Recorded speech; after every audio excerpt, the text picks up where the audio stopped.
Пані та панове, це Ladies and gentlemen, it's the 43rd day of the Russian invasion and the 9th year of the war of Russian Federation against Ukraine. My name is Andriy Shevchenko. On behalf of the team of the Медіацентру Ukraina, I welcome the reporters who are telling the world about our fight for freedom.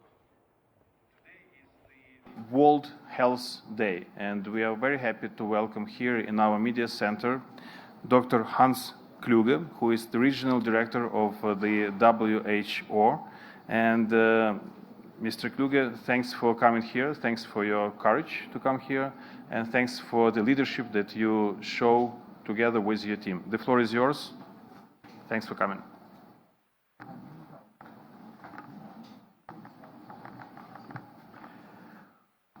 Good afternoon, everyone. I'm speaking to you today from the city of Lviv in western Ukraine, from where WHO is coordinating its activities within the country.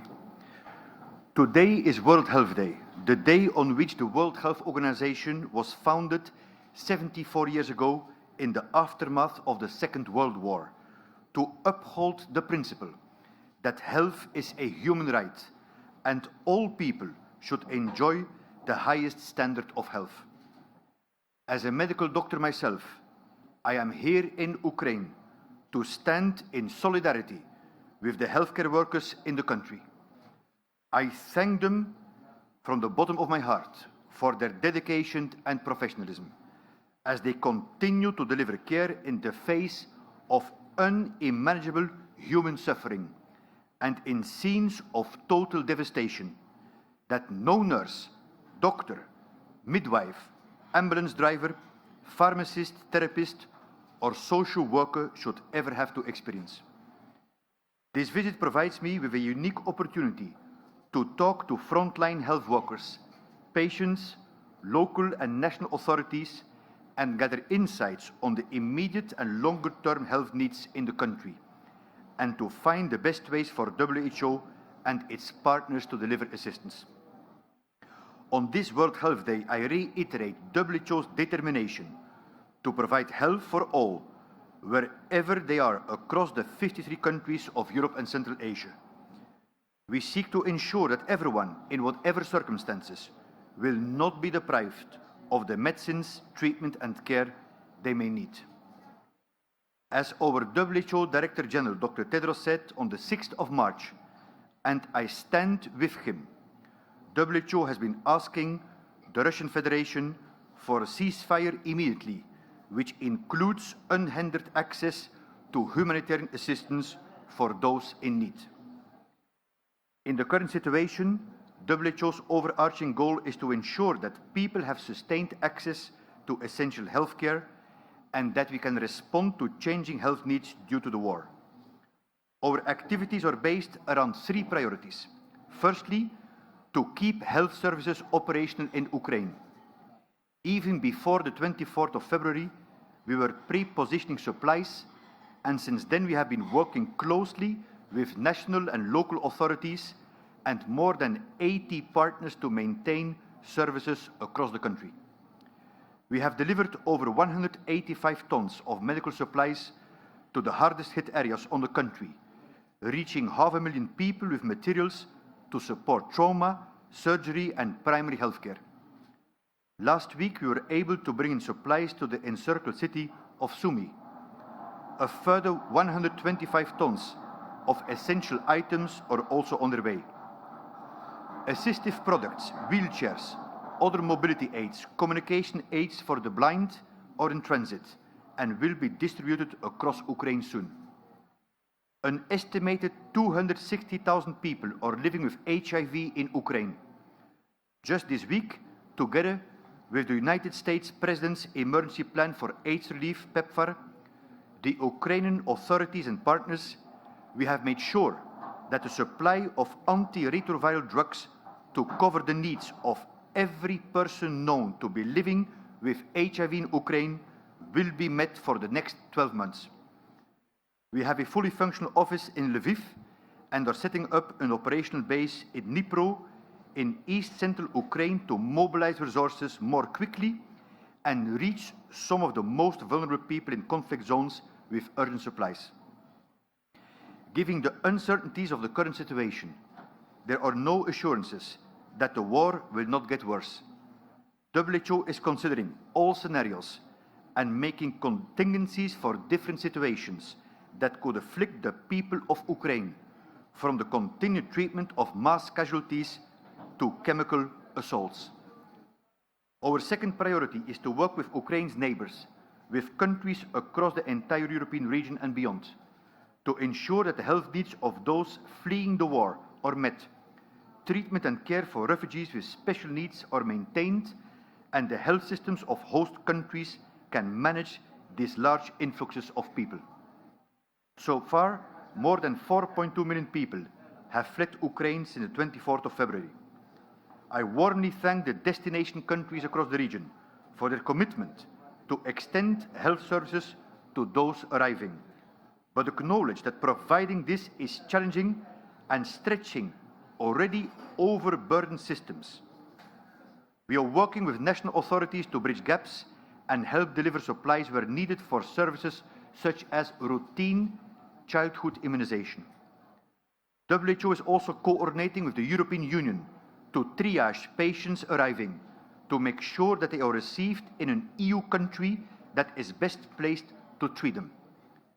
We are channeling support from further afield.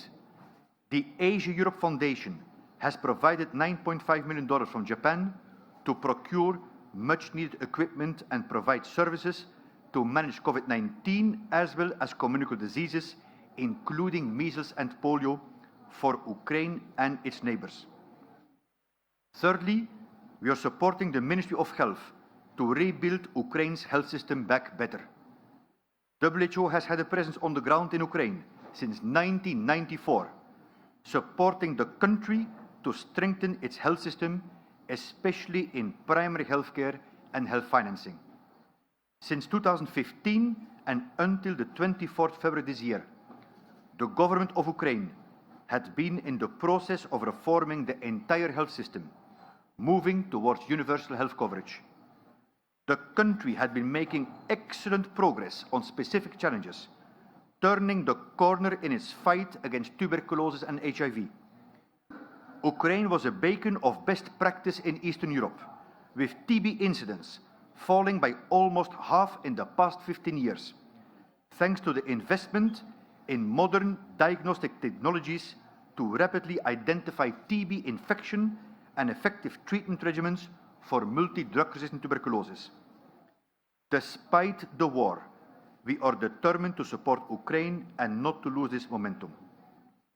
WHO is preparing now to redeploy teams throughout the countries as access and security improves. We are committed to work through a strong, decentralized footprint, both during the current humanitarian response, but also to be there with local and national authorities to rebuild the war-torn health system. Health requires peace. Well-being requires hope, and healing requires time. I speak on behalf of the entire WHO family when I say that it is my deepest wish that this war comes to an end swiftly, without further loss of life. Tragically, this is not the reality we see. As of today, WHO has verified 91 attacks on health. Routine immunization coverage for polio and measles is below the threshold for population immunity. 50% of Ukraine's pharmacies are presumed closed, and 1,000 health facilities are in proximity to conflict areas or in changed areas of control. Roughly 80,000 babies will be born over the next 3 months with insufficient pre- and postnatal care available due to the war. In these dark days, let me reassure you that WHO is committed to be in Ukraine in the short and long term, addressing immediate health challenges and future reconstruction needs. I'd like once again to express my deep admiration to all frontline workers in Ukraine protecting the health of the people. Our mandate and humanitarian principles call on us to ensure health for all, including the poor and most vulnerable, wherever they may be. We have prepared for different eventualities anticipating that health challenges will get worse before they get better. But as WHO's long history and experience shows, they will eventually get better. The life-saving medicine Ukraine needs right now is peace. Thank you. Regional Director for that, and I'll just quickly introduce myself. My name is Banu Bhatnagar. I'm the Press and Media Relations Officer at WHO Europe. I'll be leading the Q&A session now. So without further ado, if there are any questions from the floor, can we get a microphone over to this gentleman, please? Thank you very much. If you could please introduce yourself and your outlet, and then ask your question. Thank you. Good afternoon, Dr. Kluger. This is Tomo Deguchi with Kyodo, Japanese news agency. Just would like to ask you a question about the things that you have just mentioned. You have seen the very many attacks on the medical facilities during this crisis. How do you define these acts? From my point of view, it's nothing less than a war crime. Thank you. On health, we define attacks on health, but this can include healthcare workers, ambulances, hospital facilities. As of today, I was mentioning, there are more than 19 verified by WHO following a standard international procedure, which is publicly available. This is clearly a breach of international humanitarian law. It's not up to the mandate of WHO to attribute them, but we verify them. We don't have the mandate nor capabilities of that one. But this is something that Dr. Tedros and me, from the very beginning, have been calling explicitly immediately to stop. A hospital, a health facility has to be a safe place. Dr. Habib, would you like to say something? Thank you. And I just want to add what Dr. Kluge was mentioning as well. It's 91 attacks. It is 12 which are on supplies and ambulances. There are a number of hospitals. And what we need to realize that it is taking away the hope, because hospitals and the healthcare facilities are the places where people go to be treated and healed. And we know that in Ukraine now 6.4 million people are in move. And we know, as was mentioned, 1,000 facilities are in the close proximity in hostilities, all the territories where the active fighting is going. So from the health perspective and the World Health Day, it is very, very important that we ensure access to the healthcare as same way as we're asking for the humanitarian convoys. Thank you. Thank you very much. And that was Dr. Jarno Habic, WHO representative for Ukraine. So we have another question from the floor, this gentleman in the back. Thank you. I'm Michael Bostic with CNN Opinion. Doctor, I had a question for you. Recently, President Zelensky spoke at the UN Security Council, and he gave a very critical speech about the UN, saying it's badly in need of reform. And I think it's one of the most critical speeches a leader has given about the UN. My question is the following. In the first few weeks of the conflict, when arguably the worst violence was taking place, your Director General couldn't bring himself to even name the aggressor Russia, nor did a lot of UN agencies even use the word war or invasion. They used the word escalating conflict. Can you explain that? Maybe we can call it a lapse or policy, and why did that happen? Because I think it's an important question, because it was noticed here in Ukraine, and when the people are questioning the UN's credibility, including WHO, I think it's something that needs to be addressed, and I had a follow-up if I could. Thanks. Thank you, sir. Very important. So each UN agency has its particular mandates. Our mandate is to bring life-saving healthcare to the vulnerable people. This is our top priority, and since the first day, in fact, even before the war started, everyone of WHO, I can assure you, have been giving itself 24/7 to help the authorities, national and local. It is the mandate of the United Nations Secretary General, who has the political mandate to call out individual countries, which have been doing. As I mentioned in my statement, also WHO Director General had called, as of beginning of March, on the Russian Federation for a ceasefire to allow for humanitarian supplies. Okay, and a follow-up if I can. It might be argued that we're in a worst-case scenario as a humanitarian community with ICRC staff actually being held by the Russian Federation troops. Humanitarian corridors that have been negotiated between Ukraine and Russia not respected, that they're actually being fired upon. Are we in a bad place, so to speak, in terms of being able to deliver life-saving aid when the other side is not respecting agreements for access? Thank you. WHO has been able to deliver life-saving supplies to many affected areas, but it's true, some remain very difficult. I think a priority definitely, I think we all agree, would be Mariupol, and I would like to take the opportunity here to express again my really admiration to all the frontline workers. I had the opportunity to work in this country for many, many years, and I always have been very impressed by the resilience of the people and the heroism of the frontline workers, and that's why, again, I decided out of the 50 countries with World Health Day to be here, really, with the Ukrainian people and healthcare workers. Would you like to say something, please? Dr. Habic? Thank you. And just to add what Dr. Kluge was mentioning, there is a bit of hope. We have delivered 2 convoys to Sumy.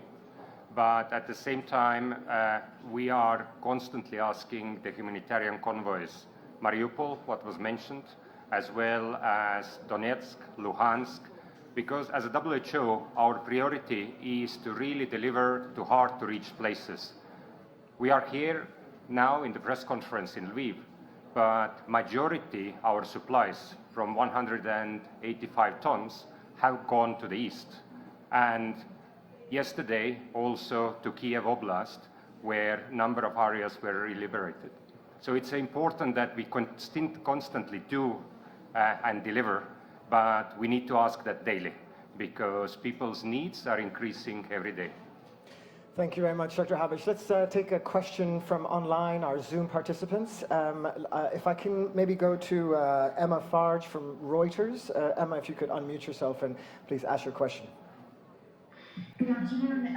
It's seeking a little bit of clarity on something said by the Regional Director, Kluge. If you could comment further on what you meant by chemical assaults and preparation that you're doing for those. What specifically are you stocking up on? Iodine, nuclear contamination drugs? And at what scale? And a quick follow-up, if I may, at the end. Thanks. Would you like to take it? Thank you. So WHO is assisting the authorities in for all eventualities. It includes indeed chemical assaults, but also other technological events and mass casualties to be prepared as best as possible. For details, I would like to give to Heather, who is the incident manager here in Ukraine. So this is Dr. Heather Popovich, incident manager in Ukraine. Thank you. So just looking at the chemical hazards, Ukraine is an industrial country. So there's chemical hazards throughout the country, and these can be affected by the war and can be, can be hit by different assaults.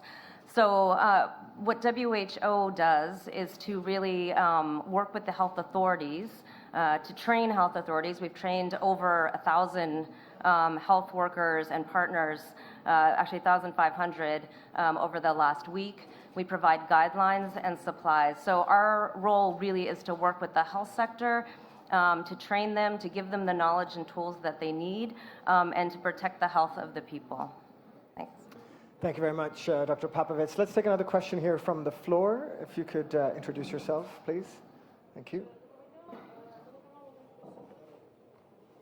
Sorry, let me just put my... Доброго дня, телеканал 1. Hello, Natalka Volosotska, 1+1 TV channel. Do you have an approximate number of people who died because they couldn't get care, because they were in the shelters, under the rubbles? And do you have the information about the spread of some untypical diseases? Because there were rumors about the chickenpox in the areas of combat. Information or data about people that have died as a result of not receiving care? That's the first part of the question. And the other part of the question is, what is our information about the potential spread of infectious diseases as a result of this conflict? Well, let me start with the infectious diseases. War is a risk to public health.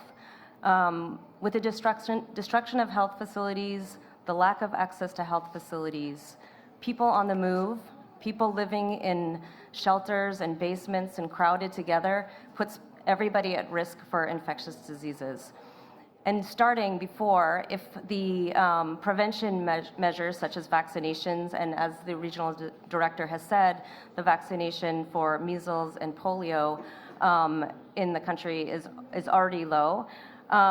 We have been managed before the war to have a coverage of COVID vaccination of over 40%, and we've lost gains in that. So all of these puts the most vulnerable at risk, which are the elderly, the children, and the pregnant women. And this risk continues through their journey and into the other countries. So we're working with the government and partners to assess the risk, to purchase the necessary medicines and vaccines, and to really enhance vaccination coverage for some of these diseases. So. Thank you, Dr. Pavlovitz. Dr. Habic, if you'd like to comment on the first part of the question. Thank you. And when we look across the whole country, and we look to the east part where the hostilities are happening, we know about number of patients and people who have not had access to the insulin for 2 to 3 weeks. We know that there is a disruption of regular health services.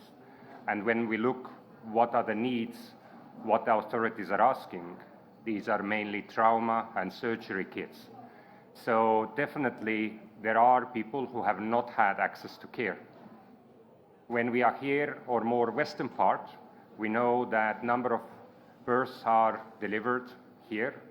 Number of people have had access to care.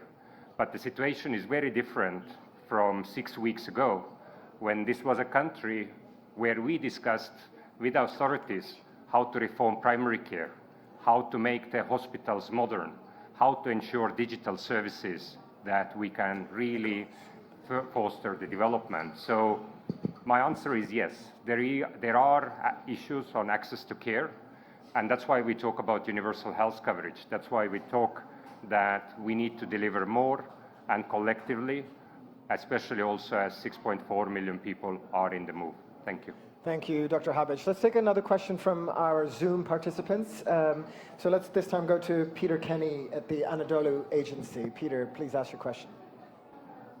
Yeah, thank you. I was just wondering if you could clarify what happened at the beginning of the press conference, because I know this wasn't a raid on a health facility, but for those of us who are not there, it looked like you moved underground. Could you just describe what happened and in the circumstances in which your press conference has taken place? Thank you, Dr. Kluger.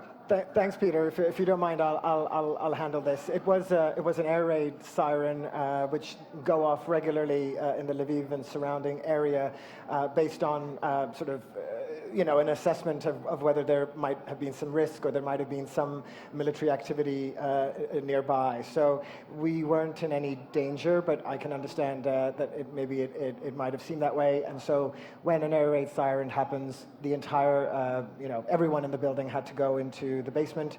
We then started to do the press conference from there, but then the siren was lifted and we resumed proceedings upstairs. So I hope that clarifies for you. So let's take the next question here from Deutsche Welle.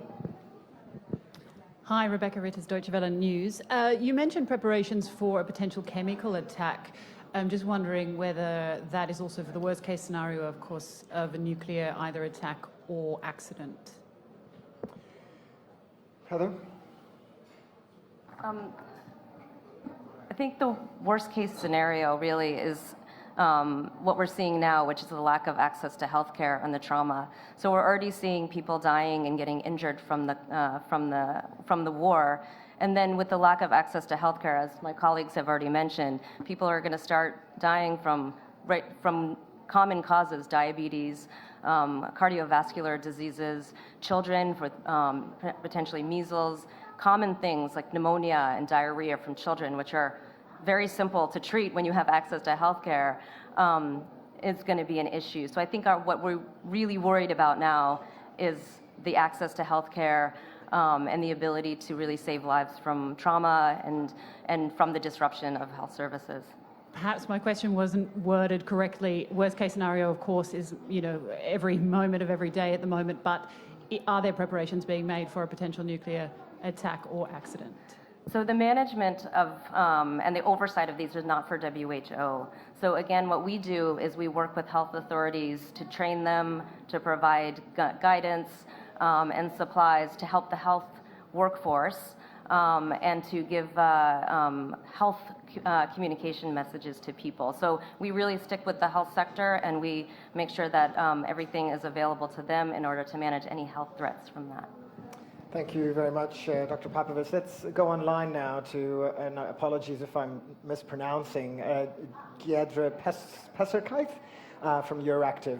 Please ask your question. Hi, thank you so much for taking my question.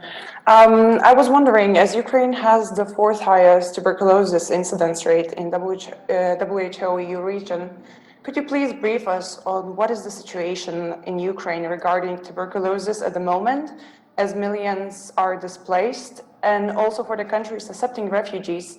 What are the main concerns regarding tuberculosis, and is there any guidelines coming from WHO anytime soon? Great. Thank you. Regional Director? Yes, indeed, Ukraine has been what we call a high-burden country for tuberculosis and multi-drug tuberculosis. But as I was mentioning, was doing an amazing job, including innovations like quick, rapid diagnostic tests. About 1 out of 3 patients has a form of resistance. But there are clear guidelines. The healthcare workers in Ukraine know very well how to manage tuberculosis. So the key issue is to ensure continuation of treatment so that there is no amplification of resistance. This is number 1. Number 2, important, and we are working on that one. Actually, yesterday I had a meeting with the Minister of Health, Finance and Foreign Affairs of Poland in Warsaw, that the neighboring countries continue that treatment. Yesterday evening there was a law being passed in the parliament in Poland on the issue to allow WHO pre-qualified tuberculosis drugs which we are used and procured in the country also to be used in the neighboring countries, like a kind of a fast-track registration to allow for continuation. Is that all right? Great. Let's take another question online from Carlo Martuccelli from Politico. Carlo. Yes, hi. Thank you for taking my question. Dr. Popovich mentioned that Ukraine is an industrial country and that there are chemical hazards throughout the country. But she didn't mention specifically the possibility of a Russian chemical attack on the population. I wanted to know, does the WHO not envisage that as a threat or possibility? Thank you.